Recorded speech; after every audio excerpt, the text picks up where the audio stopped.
What's up, and welcome back to Nowstalgia Pod, giving you week, I don't know, of quarantine content.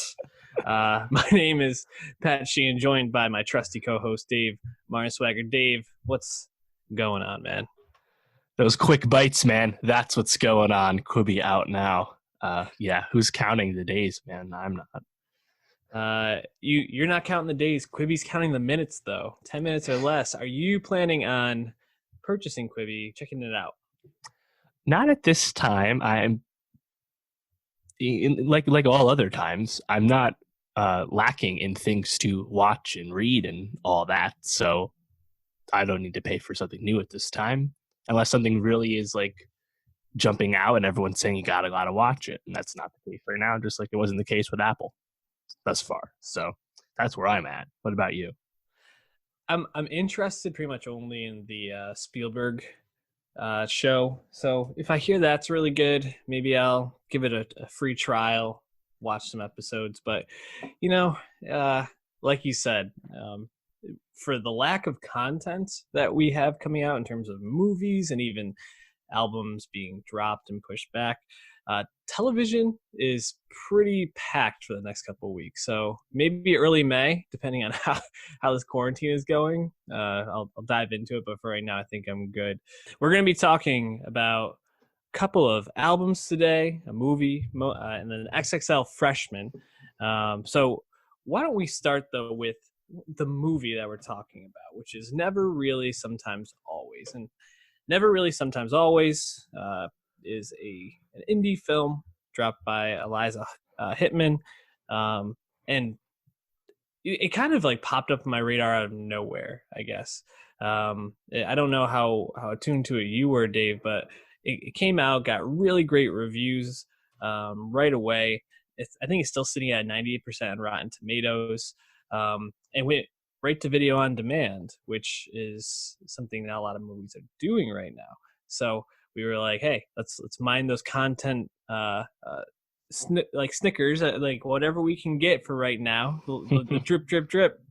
I really enjoyed it, but I gotta say, for some quarantine content, this was still some pretty heavy shit, man. Oh yeah, definitely.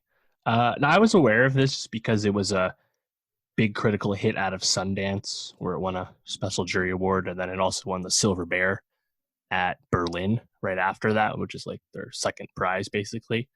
And it was on my radar because it was supposed to be rolling out limited release in April, and it had started that first like LA New York run and then got shut down. So it belatedly gets put on VOD by Focus. And yeah, in a sense, that's definitely a tough break for a small movie that had a decent chance at having, you know, a successful indie run as far as small movies go. But yeah, I was happy that it got added because it was really the first of these like early VOD drops that I hadn't seen / still really wanted to see. So in a sense, I think that's going to start drying up as everything that had a little theater run is being already out. But I'm definitely happy this was available because I was really looking forward to it. And I had heard about Eliza Hittman's second movie, Beach Rats, in 2017. It's been on my list the whole time. Still haven't seen it, but when I heard it was, you know, from the person who made Beach Rats, I was like, okay, cool, yeah, definitely with it. And then, yeah, you get the idea, you understand why it's so critically raved. I think it's really great. But yeah, definitely not the lightest watch. Definitely also quite a subtle movie where not a whole lot of plot happens. So I think you definitely have to be in the right mood, especially nowadays, to, I think, appreciate what makes this movie so great. Yeah, I agree. And we're going to be spoiling. So if you haven't watched it for whatever reason, just bookmark this and come back when you have. Although, like Dave said, there's not a lot of plot. I think the thing that you can't really spoil too much about this movie is it's about the feeling I think you get when you watch it throughout. It follows Autumn, played by Sydney Flanagan, in her big screen debut, acting debut, I believe, actually. Yep. And her cousin in the movie, played by Talia Ryder.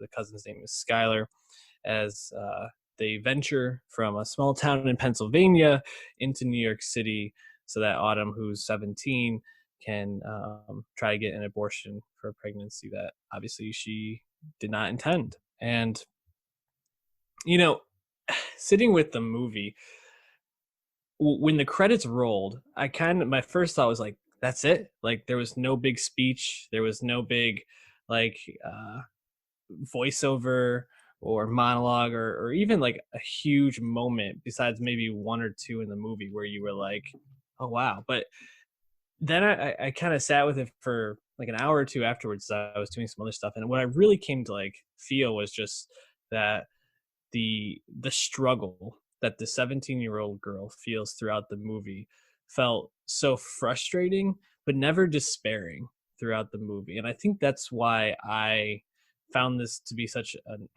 a masterful performance by Hitman as a director in her second movie, because she really finds this sweet spot where she puts this 17-year-old girl who has very little support in her life, who's dealing with this huge thing that she doesn't know what to do, and she still somehow feels triumphant and sturdy throughout, even when she feels lost at times. But it never feels like, oh shit, this person's about to like not be able to figure this out.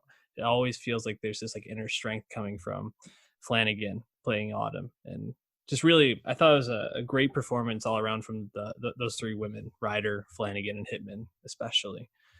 What would you leave the movie kind of sitting with most? Yeah, I agree with that. I'd say the fact that the film doesn't present itself as a issues movie. Here's the movie about abortion. This is what we're doing. You know, it's not like that. And the whole plotting and storytelling, I feel like it is in sync the whole time. You know, when you understand what the title of the movie means, right, when Autumn is being asked about her sexual and relationship history, everything is still told in like a slightly vague way, but that's due to the choices of the character, and it makes total sense. And it's almost just leaving things on the surface and almost making it about like a bigger issue, bigger story, without like being really blunt and obvious about what that is. It's not hard to follow, but it's almost like a less is more thing. So I really like that. And it kind of tracks with the performances you're getting from the actors, which is, again, very measured stuff. And I mean, you said it already, but Sydney Flanagan, who I didn't read the whole story yet, but Eliza Hittman actually discovered her like years ago at like some like party when she was a few years old. I'm actually not even sure how old she is, Sydney Flanagan. It's hard to get a lot of this info because it's like someone who's brand new. There's like no Wikipedia on her yet, you know? So yeah. I assume she's like in her late teens, early 20s, but either way, she really just kind of carries that movie, you know? Like her cousin does not have nearly as many lines. I really liked her as well. And Talia Ryder's going to have a small role in West Side Story coming up this year, which is cool.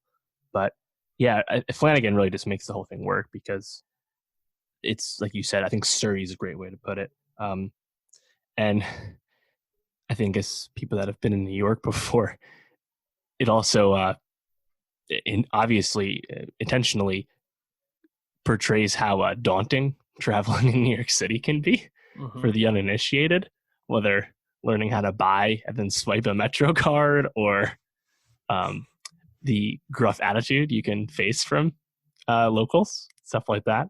I found that amusing just as an overall like portrayal of the city, which I think kind of contrasts to how I'm watching devs portray the Bay Area as well.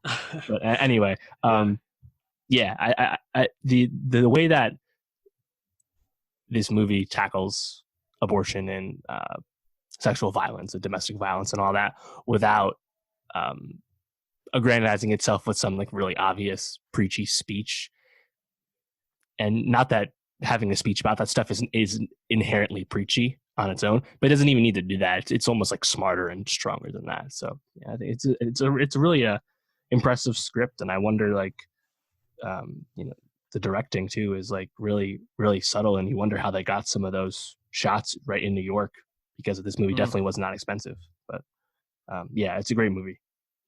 Yeah, and you know, there's so many like I want to say little things, but they're really not that little. Like there's this feeling of lack of safety with every single guy in the Oh movie, yeah. especially the stepdad. But the movie opens up, I think, really smartly because it starts off with this talent show. Seems like this kind of like throwback music talent show at this high school, and there's like this Elvis impersonator and these people really yucking it up. And then Autumn comes out there, and she's very serious, and she almost feels like she's like singing her heart out, but on such a different wavelength. And there's this like heaviness to her that the rest of the students don't have. So you kind of get a sense of who she is right from the get go, and then she gets heckled right in the middle, right? And that kind of starts off how every interaction with pretty much every guy in the movie, there's the sense of danger or the sense of like ownership that men seem to like feel over the women in the movie, like whether it's the supervisor at the supermarket who like kisses their hands Oh when they god, that hand was the money in, or tough to watch. yeah, and or the stepdad, how one, he's pretty like verbally abusive to her, but also like the how he like has this weird way of like using the dog to like portray something to the women. That part felt a bit, a little confusing, but like vaguely intimidating. Or even like Hmm. Jasper, who like I couldn't really get a sense of what his deal was until like they had to rely on him or call on him to try to get some help in terms of getting the bus ticket. And then you Right. kind of see he's got this ultimatum as well. And I think that really portrays well the perspective of Autumn and Skylar, who are Right. these young women who have been victimized, who have been taken advantage of, pressured into things, and this is the way that they see the world. That Hmm. most men are probably out or not safe for them, and I think that's done in a really smart way where it's not super in your face, but Yeah. if you just piece it together, it's really artfully done.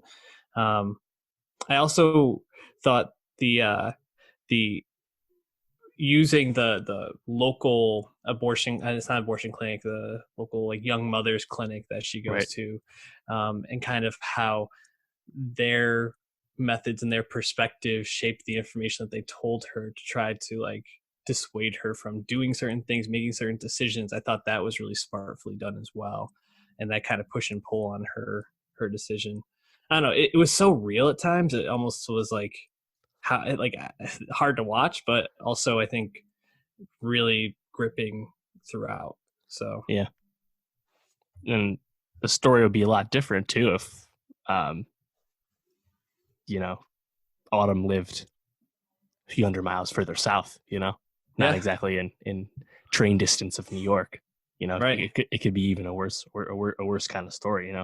Um, yeah, though I think it's really great, and I'm curious to see how this does on VOD because it's not a movie that was ever going to get a huge marketing spend, even if nothing changed in our world. But I think people that seek it out probably be pretty happy with it. So it's Mm. definitely right at the top of my list so far this year.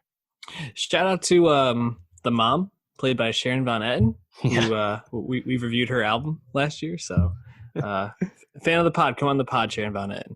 Why don't we move on to some music though? Now that we're speaking about some musical artists, Sam Hunt dropping his second album, Southside, the follow up to 2014's Montevallo. Hmm. Uh, Sam Hunt, interesting because I feel like uh, he has such stature within the country music genre for so little output, but he's such a big name, man. I mean, it's crazy. And when you write "Body Like a Back Road" or "House Party" or "Drinking Too Much," like those are songs that really I think mesh pop and country well, and I kind of just become songs in the zeitgeist. And he's received a lot of criticism for not being pure country music, being called bro country. Yeah. Uh, Before we started recording, I think you said it best. He's kind of called the Drake of country in a sense, Hmm. and he will admit that he uses hip hop influence to create these country songs. Um, and that was kind of the thing coming out of his first album, Montevallo, was This sound wasn't traditional country. It was this more pop, R&B, hip hop infused sound. But people seem to respond to it. And then he drops his biggest hit 3 years later, after the fact, with "Body Like a Back Road." The song was everywhere, and then he just disappeared for a little while. We didn't hear from him for almost 2 years, and now second album comes out, Southside, and Dave, I know you didn't listen, so I'm gonna report. Uh, Album's pretty much what you'd expect. Actually, maybe the way he subverts expectation is it's not as um, progressive in terms of infusing those different genres into country. It does take a bit of a step back to more traditional country sound, but there's still flourish, like hip hop flourishes without. I mean, he in one of the songs called "Hard to Forget," he takes Webb Pierce's "There Stands the Glass" and like flips it like a sample would in like I don't know, any like Kanye song, basically. Hmm. And he starts it out with that and uses that to kind of lead the beat throughout the song. And that's probably the most progressive sounding, hip hop sounding song on the album. But there's little flourishes throughout, like Kinfolk sounds definitely hip hop influenced.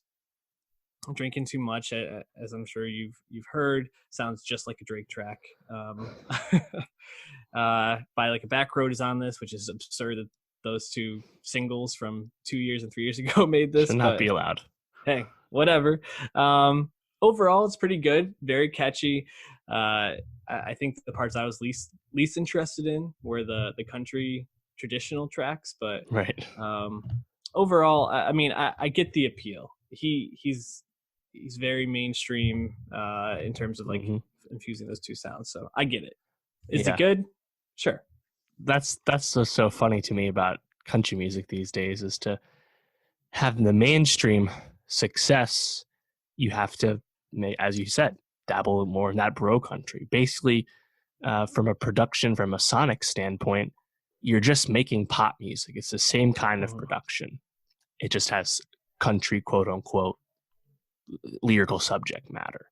Yeah. And I always find that funny that like the most popular country these days, Luke Bryan, Florida Georgia Line, Maren Morris, stuff like that, you know, country fans, a lot of them anyway, like the mainstream ones, don't seem to realize that this is just pop music with a different shade, with a twang, you know? Right. Like the real country people, you know, they're about that Chris Stapleton, they're about that old school Sturgill Simpson, you know, they don't like this shit. You know, I would recommend people watch on YouTube this video by Grady Smith, who's a popular country voice. It's called "This Beat is Killing Country Music," and it really gets into what I was just saying really well.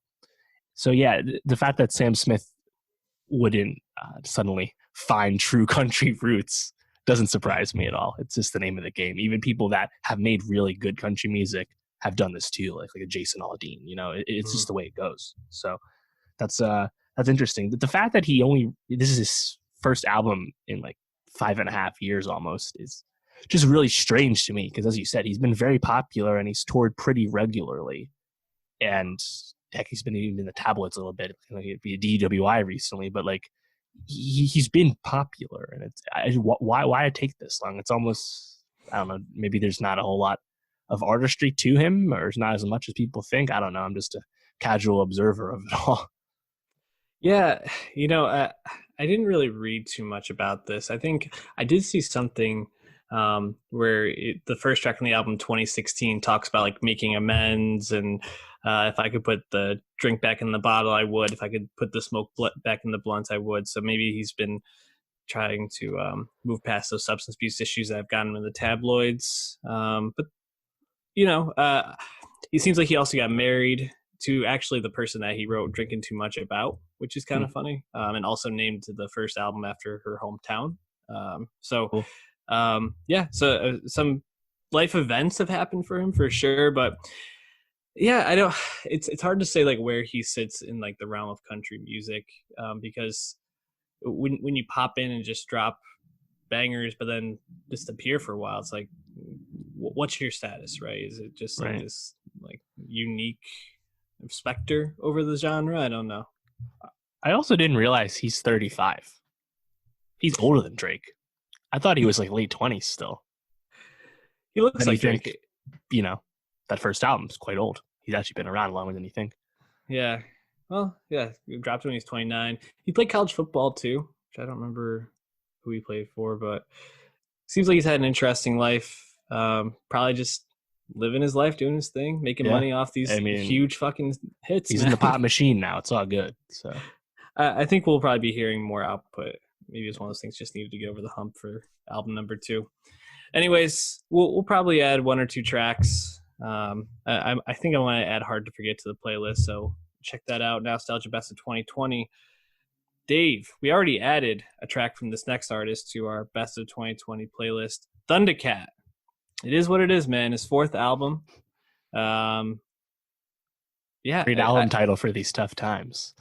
Yeah, for real. And you just mentioned Sam Hunt's 35. Thundercat also 35. Much different outputs, and I think influences in their respective genres. And yeah, did you like this album? It is what it is.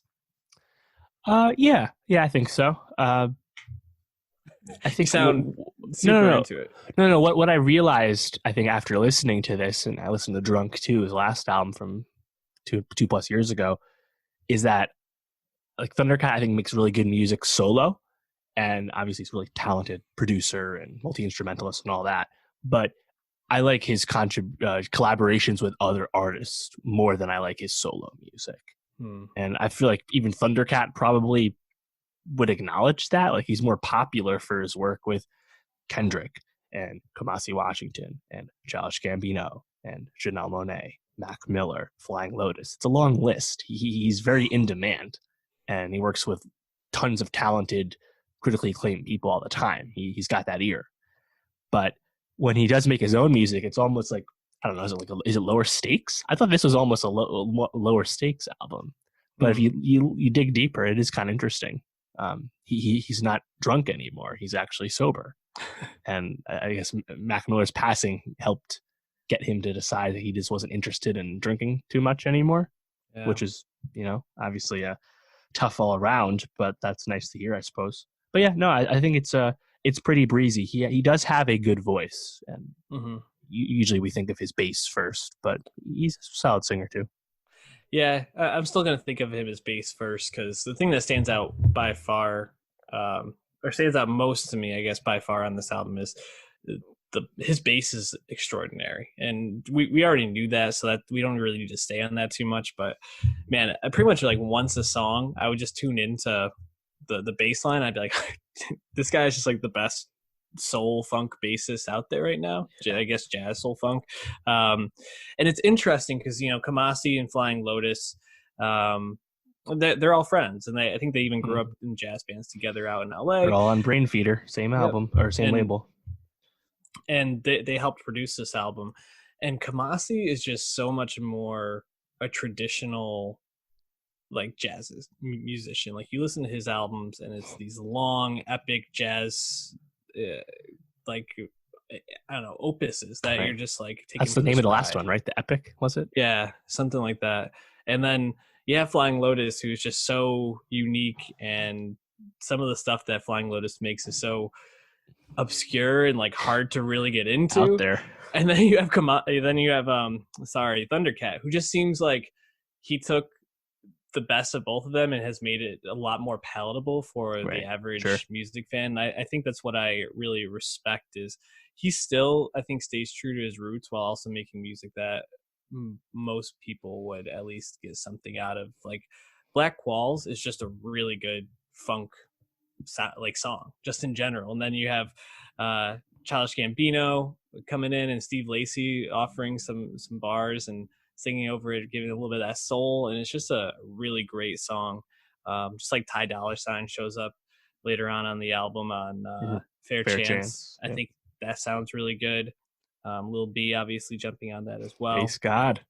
Let's go. And probably my second favorite song on the album after Black Qualls is Dragon Ball Do-Rag. That song's fucking awesome, and the music video for it is hilarious too. Yeah, I mean, you just named the 3 singles. I believe those are my favorite songs. 2 of those 3 involve collaboration. Thundercat, I think, is really good when he's playing off other people. I also like Overseas, which features Zach Fox, who's always hilarious when he shows up. Um, but yeah, I mean, I think when it's just Thundercat's voice or him in a sample, sometimes you just kind of, I don't know, space out a little bit and just listen Mhm. to the sick, groovy bass Yep. that follows all of his songs. And that's cool. Them Changes made my decade songs list. And ultimately, that's just a song with a really sick bass line. And Yeah. sometimes that's okay. Sometimes that is okay, Dave. And I think we both recommend giving this a listen. There's really not anything I would say that's bad on here, but like you said, I think some of the songs where it's just Thundercat solo, um, you just find yourself sometimes grooving a little bit more than actually tuning in. So uh, definitely worth a listen. Give it a check, Dave. Tell me about this Empress of album that I neglected to listen to. Yeah. Empress of was someone who I became aware of when her second album came out in 2018. Uh, First album 2015 called Me, second one called Us. Is American pop R&B singer, kind of a interesting genre blend, almost like avant-garde pop. She's been compared to Grime. She's been compared to FK Twigs. Um, but having heard this third album, I'm Your Empress of, which just dropped, there's a much more like dancey element to the production. I actually like this album the most of the three. And I would almost say like she almost reminds me more of like Janelle Monáe on her slower tracks. It's kind Huh. of hard to compare her to someone, but either way, I definitely recommend people at least jump in with this third album because this kind of avant-garde dancey pop, again, hard to explain, is dope. Like there's a lot of like really fun songs on here, and I think she is a pretty good songwriter too. This is a little more wider in scope than the past stuff, which were much more focused on like relationship things. But either way, I would say definitely try and dive in. There's a few tracks, Bit of Rain, You Give It Up, Give Me Another Chance, and Maybe This Time were the four I really, really dug. And she's not a popular artist at all. She's in any kind of dance pop lane. She's far from Dua Lipa, and that's pretty obvious. Um, but and I didn't see a whole lot of like attention being given to this album. It was really just something I was just on the lookout for because I knew the last one got a lot of love. But I was happy I listened to it, and I would definitely recommend people give it a shot just because I think we're seeing this now. The album uh, release calendar is starting to dry up, at least for the next month or so. So anything that looks like it was put out the way the artist wanted to is worth your time. I think in this case, Empress of she said she made this all at her home studio in LA in between tours, which I think is kind of impressive because it Hmm. sounded like she made this pretty fast. But this is definitely my favorite album of hers thus far, and pretty short, so definitely listen to it. So it feels like a progression for you. Yeah, I'd say so. The other stuff was a lot more like softly spoken, Hmm. but the production there was just not like any like big production like there is on Hmm. this one, which whether she sticks to this lane or not, I'm not sure, but I liked it a lot. Well, I'm looking forward to giving that a listen, catching up for sure. Dave, why don't we move on to this Rod Wave album? Uh, Pray for Love. This is what his second studio album, but since 2017, he's released like 5 mixtapes, and I don't know. It seems like he's a pretty Yeah, active guy. I looked and I didn't really do a good job of finding an official count. He's put out a lot of music in a short amount of time. He's only 20 years old, so that's certainly impressive. Yeah, he's got the Hunger Games trilogy on here, 1, 2, and 3. Thief in the Night. Sorry, Thief in the Night was a track. PTSD and Ghetto Mm-hmm. Gospel, and now Pray for Love. Uh, this is my first time really diving in. I listened to like his big single, Heart on Ice. Yep, Sorry, and it's the hit so far. yeah, I kind of got a sense of him, and gotta be honest, pretty underwhelmed by this album. I think mostly what I felt underwhelmed by was it felt very samey throughout for me. It felt very much like the same energy for most songs. I actually thought my Spotify had like gone back and played one of the same songs over again It's a by bad accident. sign. Yeah, so I wasn't totally digging this album. Did you like it more than I did? I liked a lot of moments, but I agree it does can sound samey, which I think is interesting and probably fixable for him because I think he demonstrated on all his work to date that Rod Wave he can do the really like melodic singy stuff, but he also is a talented rapper. So he has the ability, I think, to switch it up more than a lot of other people we associate with being more one note. But if the vibe doesn't change and it feels the same the whole time, unless the lyrics are really, really great, that's gonna I think wear on a lot of listeners. And I do give him credit. I think he does have a lot of moments where he can give you those really like painful lyrics that also can kind of serve as really motivational stuff. He reminds me a lot of NBA Youngboy. I think the appeal is very similar in terms of guys that can both be more singy and more rappy and just attract fans. But yeah, I think he's still on the rise with that kind of stuff. But I liked The Greatest. I liked Rags to Riches. I think he can make some kind of really catchy sounds, and he's definitely talented. And I definitely going to keep looking out for him because it does feel like he's starting to attract a lot of fans in the past few months. It's been a really quick rise in terms of him getting any really mainstream attention. So I'm really interested. But I agree. In terms of as a full body of work, it's not. I think he'll do better in the future. Yeah, I think I liked the ending a little bit more. Although I don't know if any song in particular stands out, but maybe that was just also I was excited for the album to be over. I don't want to dig too much on him. I guess just for what I was going in kind of expecting and what this album turned out to be, it felt very much just kind of like a sad boy album. Which listening to Hard on Ice, I guess maybe you can hear elements of that, but it didn't really seem just totally like what I thought I was going to be getting. So I think, like you said, there's room for potential. But I don't know. Which song would you say is your favorite again? I say The Greatest, probably. Greatest. When he's able to mix like that again, that motivational rap where he does have like just a melodic like drawl to the way he enunciate everything. But when I think when he's bringing the energy a little bit more, because it does happen sometimes. So those are the songs I like from him more. When he's just doing the more straight melodic singing shit, yeah, not with that quite as much, just because that's something that's really in vogue right now. And if you're not doing it really, really well, it's not going to stand out.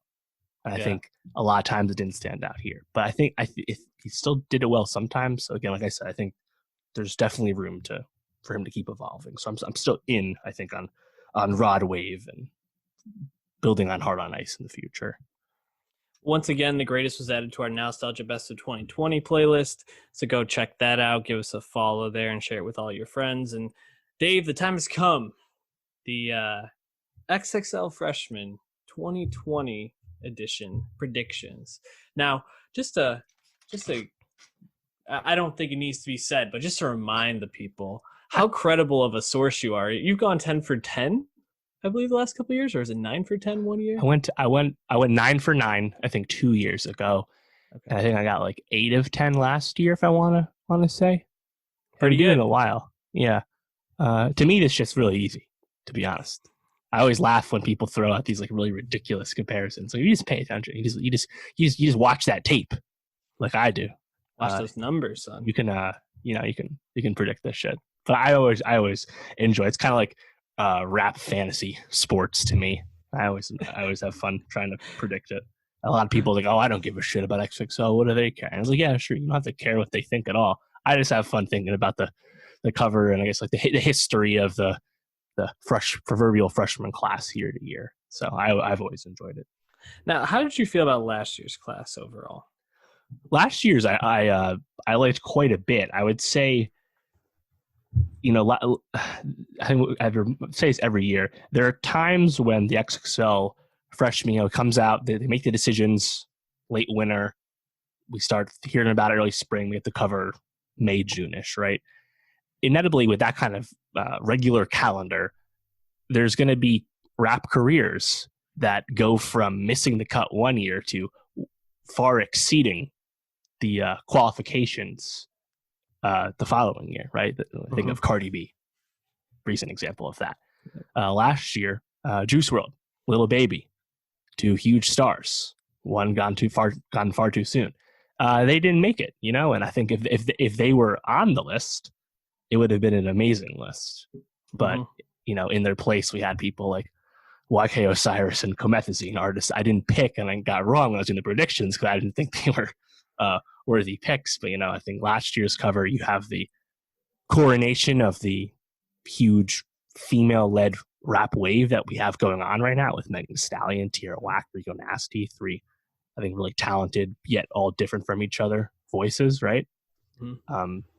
As well as YBN Corday, Roddy Ricch, like stars in the making / stars right now. It was a really good group. And then the 10th spot, which is like the fan voted on thing, was Blueface, who whether you like him for talent otherwise, Blueface has certainly become a popular rapper. So I thought Blueface was a good pick. So I think overall it was a good one. Even Lil Mosey, someone who got absolutely clowned for his really bad performances in the freestyles once he was selected, he's got a huge hit right now, Blueberry Faygo, that has become a TikTok smash and all that stuff. So I think overall it was a really strong year. So last year was a strong year. I think anyone that looks at those names will say, are we going to be saying the same thing a year from now about this class? Do you feel like this class has the potential to reach the strength of last year's? So I'd say I think it's a strong year. I mean, there's a lot of contenders, a lot of tough cuts. But I also kind of feel that way almost every year because there's just so much young talent in hip hop, and it's like the only genre you even do something like this in terms of making an interesting freshman list year to year. Like you can't really do that anywhere else anymore, right? Like, no. I don't know. Maybe 6 years ago you could have done this for like EDM, I guess, like new DJs and stuff. Yeah. But like I don't know where you can do this for anything else, right? You certainly can't do it for rock. And like other scenes like take too while to bubble up. Like hip hop, you can become a star immediately. Even faster now. I think the rise of TikTok has made this even faster than it already was, But I think there's still a lot of really good selections this year, and even if we don't get the overall mainstream star power that I think we already have last year, from last year, I think it's still a strong one. Last year again, like Roddy Ricch was picked, Megan Thee Stallion was picked. They only continued to get bigger after that, right? Roddy, the Box, still freaking number one somehow. Don't know who's still listening to the Box, but evidently a lot of people are, So I don't know if we're going to get quite to that level, but I think, and Corday, who's being tabbed and coordinated every chance we get, but there's still a lot of good picks. So I like this year. I think in terms of like bad years, I think was it 2015. There were some weak ones in the middle of the last decade. So I don't think we have one of those this year. So why don't we start off with the people that seem like absolute locks? I'll throw out the little bit of knowledge I have and see what I can do here. So just kind of looking through, we talked recently about Jack Harlow, one of the few names on here that I am aware of, I'm familiar with. Feels like he's probably going to get on there, right? Yes. Yeah, I'd say so. I mean, Jack Harlow, he's the only one. I think he probably would be the first XXL choice from Kentucky, which I guess is cool. He also is a white rapper. They don't make the list often, so I think if there's a worthy pick, it almost stands out for that. But yeah, what's poppin'? That's what 100 million streams on Spotify, or just about. Mm-hmm. And I think he's up to like 13 million monthly listeners as a result of basically one song that became a TikTok meme, among other things. So, but even if that's really the only touchstone people have, a lot of times you only need one big hit to make this kind of list. Mm-hmm. But I still think he's a good one because if that one hit is based off bars and technical ability, I think that leads to faith and strong output in the future. So I think Jack Harlow is a really good pick. So the next one that seems like a lock to me would be Lil Tecca.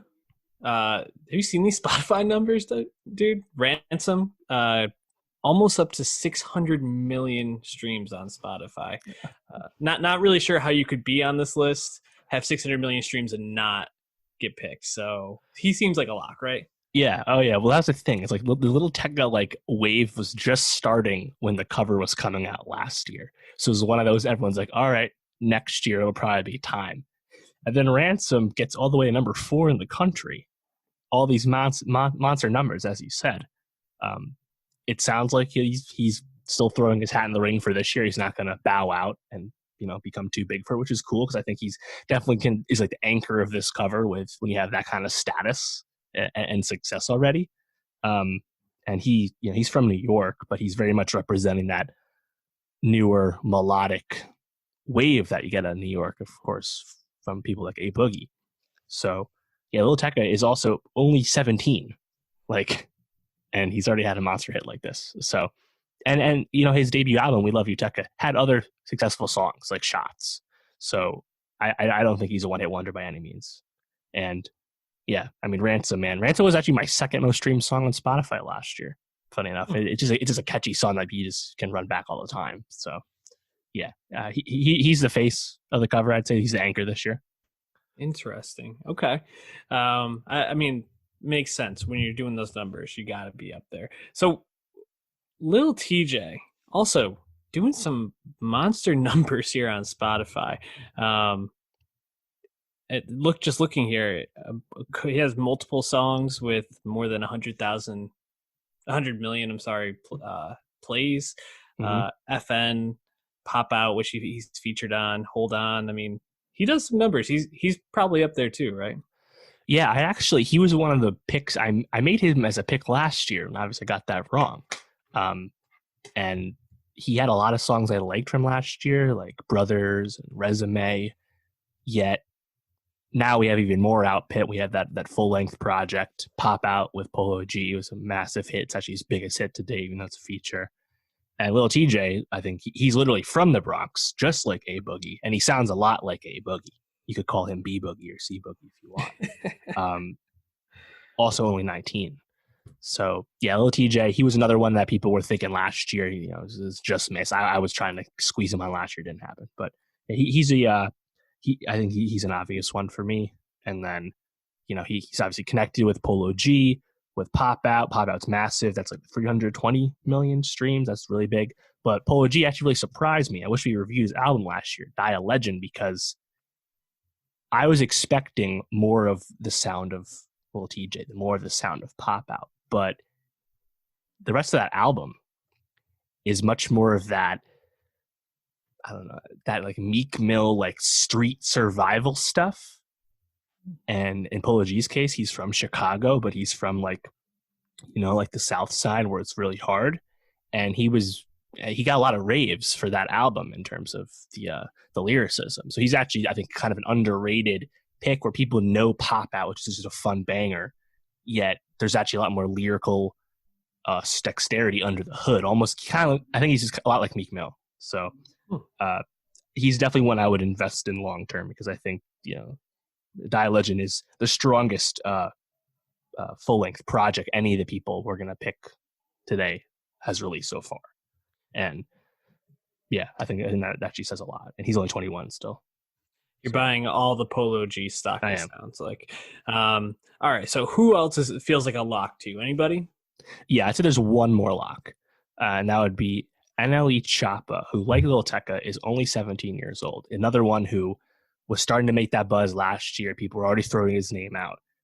Shot of Flow was really big. That's what put him on the map. Then he releases the remix with Blueface, probably Blueface's best feature ever, where Blueface actually adopts the flow of someone else, Choppa's, and it's great. I think it's a better version of the song. And Blueface actually performs that when he does his own sets because it's such a big hit. And he also released Camelot, which is just a energetic banger. And, Choppa's from Memphis. We're getting a lot of Memphis these days. We'll talk about someone else from Memphis later. And he just kind of has that like shot out of a cannon rapping energy that I think is really appealing to people. And he hasn't demonstrated much lyricism, but since we kind of moved past the quote like SoundCloud wave, hearing someone who's going to spit a lot of bars at you really fast with like just shit ton of energy, like Annalie Chapa does, I think it's just really appealing. You can see that in the numbers he's doing. And he's also starting to like branch out and do more of that singy, more melodic stuff. I don't like that nearly as much as the just straight bars stuff for him at this point. But I think, all this success at only 17, I think he's a pretty easy one to go with. So I think those five would be our locks: Lil Tecca, Annalie Chapa, Polo G, Lil TJ, and Jack Harlow. And I have some other people that I think are pretty close, but I think those five. And what about last Rod year, Wave? I think last year we had more locks. Now Rod Wave's probably the next one, but I was actually surprised because Rod Wave does not do overall numbers. He's only at like 5 million listeners. That's still a lot. Monthly listeners to Spotify, it's still a lot. But like Hard on Ice, I think is really like the one touchstone anyone has. We'll see how this brand new Pray for Love album does for him. But I think he's actually just interesting to me from like a demo perspective on the list, because he's from Florida, but he's not like what we've associated with Florida recently with like Lil Pump, XXXTentacion, Denzel Curry, etc. He's different than a lot of the Florida stars of late. So, NBA Youngboy didn't make this list a few years back because he had a lot of legal issues at the time. But Rod Wave's kind of a similar sentiment, and that sound ultimately is really popular right now. And it's a sound that no one else is really doing on this list. So I think it's a good pick in that regard. I actually think when we're done with this, we'll actually have a lot of variety, which I think, when you make this list in terms of like projecting the future of hip hop, I think representing different areas of the country as well as different sounds within the genre. Obviously, there's so much, it's such a vast sound right now, so having Rod Wave, I think he would kind of stand out because there's no one else really to pick that's doing what he does. Like, yes, Lil TJ and Lil Tecca do more melodic stuff, but it's not like that, like, from the street, from the heart stuff that Rod Wave's tempting. So I think he's a good pick. So I want to come to probably my favorite artist out of this crew this year, Sada Baby. Is he on the outside looking in? Is he a safe pick? How are you feeling about his chances? Yeah, so I think Sada Baby is unfortunately not a safe pick at all. If this was a meritocracy, he's a lock, but he's a lot of things going against him. I think he's the least listened to of anyone really in contention. He's also one of the older artists. He's already 27, which makes me feel old saying that, but that's the truth. But I mean, we just talked about his last project, Scuba Sada 2. He's released a lot of music in a short amount of time. He'd be representing Detroit. And actually, there's another Detroit contender we'll get to. But, Block's Party, I love that track. In general, the energy he gives you combined with actual, like, really, like, in-your-face wild lyricism is also very unique to anyone you're getting here. In terms of projecting stardom, he's already, like, escaped a rough label situation and come out of it better. And whether he makes this or not, Sada Baby's going to be around a long time. I think that's pretty safe. He's probably never going to be a star, though. So I think it's an inspired choice, and a choice I hope they would make. A lot of times they've shied away from that, though. He's not going to have a major label pushing to get him on this list. So that sucks. But I would absolutely pick him, but I'm not super confident with it. Okay. So who else you got on your list then? Who's making it? So there's I guess another sort of safe one. I'm expecting him to make the list is Don Toliver. I'm not super enthusiastic about this one. I just think it's going to happen. Don Toliver just released his last album, Heaven or Hell, like a few weeks ago. He signed to Cactus Jack. He's got that Travis Scott co-sign. He was on the Jack Boys EP. He's from Houston, like Travis. He sounds a lot like Travis. That like cloud rap, wavy shit, For me, it doesn't really stand out a whole lot, personally. Yet he's having a lot of success. No Idea is a huge hit. Cardigan's really good. What to Do off Jack Boys, that was really big too. He's become really big, I think, really fast. Basically, Travis did what I think big artists should do. They find someone they like and they give them a lot of shine. And it really seemed to have worked for Don because he did not make a lot of noise at all with his first two mixtapes. And that's great. Yeah, obviously happy for him. but not an artist I'm super enthusiastic about. But he's streaming just as much as Choppa and Tekka and TJ and Jack Harlow and Polo G. He's doing just as much numbers month to month right now as those guys. So I think he's probably a safe bet because he also has the push. So Don Toliver, he's all right. So Don Toliver's on the list. Danny Lee, Fivio, Foreign, any of these names? So Fivio, Foreign. All right. So Pop Smoke, RIP. If Pop Smoke was still with us, I think he's the face of this cover. It's pretty obvious. Pop Smoke is not here. Now, Pop Smoke was the face of Brooklyn Drill. Brooklyn Drill is a lot different than the singy shit we're getting from Tekka and Lil TJ in other parts of New York City, right? That Brooklyn Drill scene is super vibrant. There's a great Pitchfork piece I recommend you can read to really understand that. It would be malpractice for XXL not to pick a Brooklyn Drill artist, even in the wake of Pop Smoke's passing. Now, that leaves you have to pick. I think there's four guys you can pick. Fivio Foreign, Chef G, 22Gs, and Smooth L. I personally like 22Gs the most. I think he sounds awesome. Listen to Spin the Block, and you'll get the idea real fast. Fivio Foreign, though, is the one who is the most popular. And by most, that's still relative. He's at like 2 million monthly listeners. It's not a big number. The other guys, though, they don't really seem to have a big national presence. It's really just like they're like New York stars right now. And in a sense, you can pick any of them, and they're really inspired choices because overall they're not famous. But I think they would just go with Fivio because he has the biggest hit of all of them with Big Drip. And he seems to be branching out the most. He's collaborating with other major label artists. So I just want them to pick one of these guys. I think it'll be Fivio. I would pick 22Gs. But yeah, if they don't pick a Brooklyn Drill artist, that's super lame because that just means you need to have your finger on the pulse of new hip hop when you make this list. And Brooklyn Drill has been the most vibrant of the new waves. So you got to pick someone. So I'll go with Fivio. So Fivio is making Dave's list. Not certain that it'll be XXL, No, but not safe. Sounds like you feel like it would be malpractice, so put it on the list. Who else is making it? Danny Lee? So you met Danny Lay. You mentioned her. So last year, really big for women, right? Tierra Whack, Rico Nasty, Megan Thee Stallion, and other people that you could have picked. The problem is, I think right now, women are still dominating. Think of Doja Cat. I was pegging Doja Cat for this list a few months ago. She was not listed on the website in terms of people you can vote for the 10 spot. So it sounds like Doja isn't interested in making the list, and she became really big, in between covers. So that is what it is. So in that leaves you with there's a lot of female MCs that have not made this list, of course.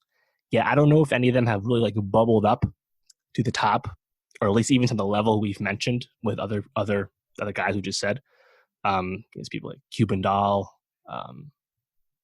and Danny Lay. That's really the only ones I would really consider, And I think Danny Lay is interesting because her sound's a little different. It's not like I think easy to grasp like break.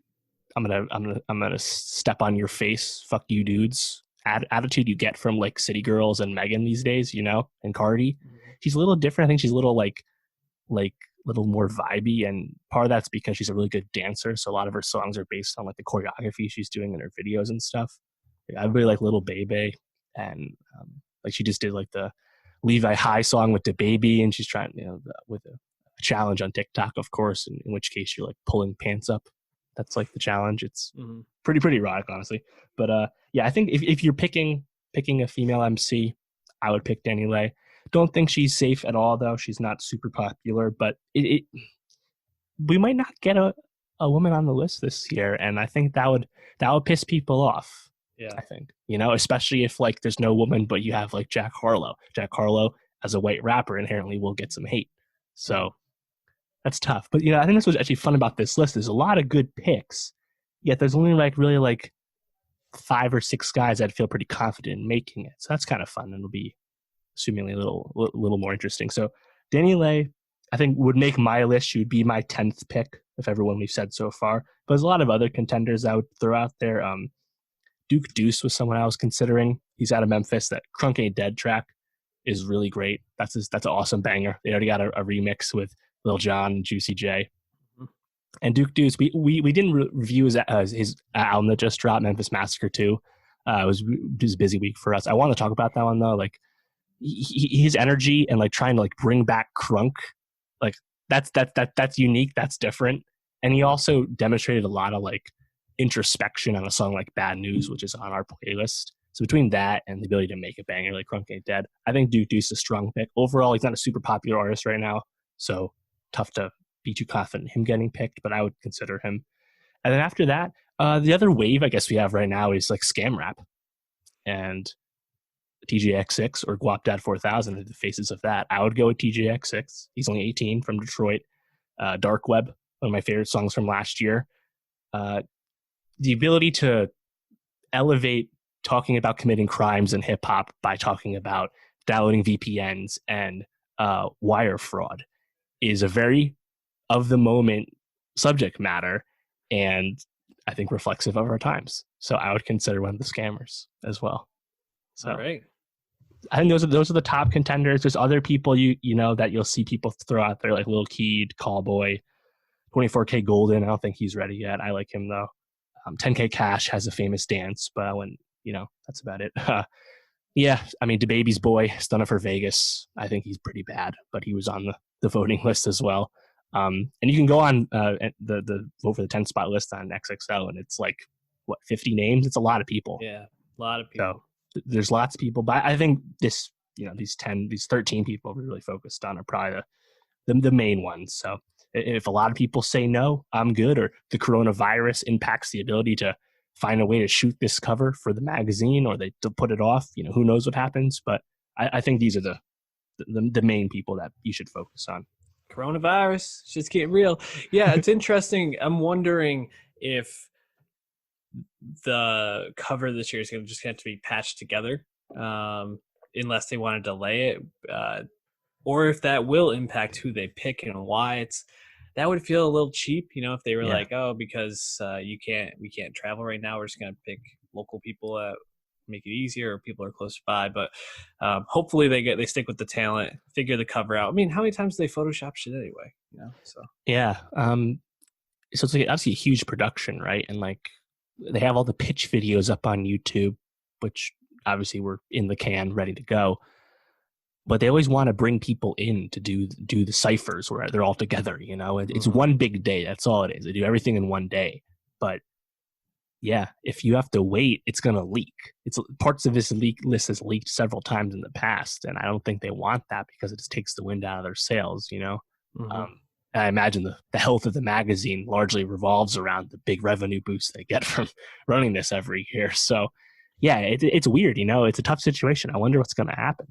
I think the past few years they've released it for the June cover, but I assume that means they do everything in at least early May, if not sooner. So, and they're in New York City, so I don't know. It's gonna be some hoops. So I wonder what's gonna happen. The fact that they kick this off though, normal timing, suggests they have a plan. So we'll see.